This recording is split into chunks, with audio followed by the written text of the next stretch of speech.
Is your washer not starting or powering correctly? This is Eric with Parts Doctor, and today we're going to show you how to replace the EMI filter on your washer. These instructions apply to Whirlpool washer brands including Maytag, Amana, and more.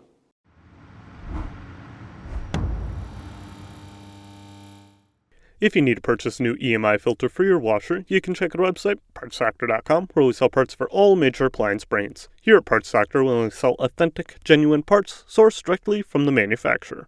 The EMI filter, or electromagnetic interference filter, is responsible for reducing electromagnetic noise that can cause interference with the washer's electronics.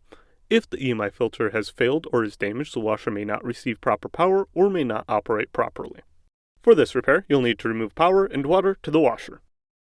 With access to the back of the washer, remove these 3 screws using a 1/4-inch driver.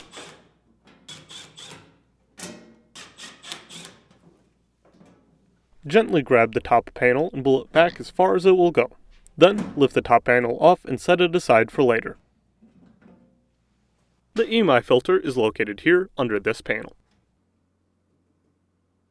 Remove this screw using a 1/4-inch driver.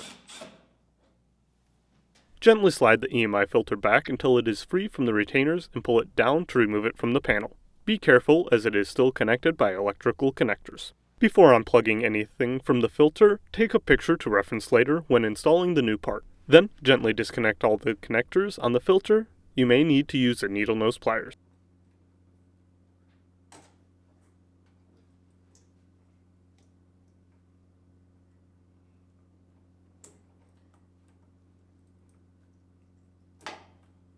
If you need to purchase a new EMI filter, you can check our website, partsdoctor.com. We'll leave a link in the description below. You want to make sure that you are searching with the model number from the tag on your washer to make sure you get the correct part.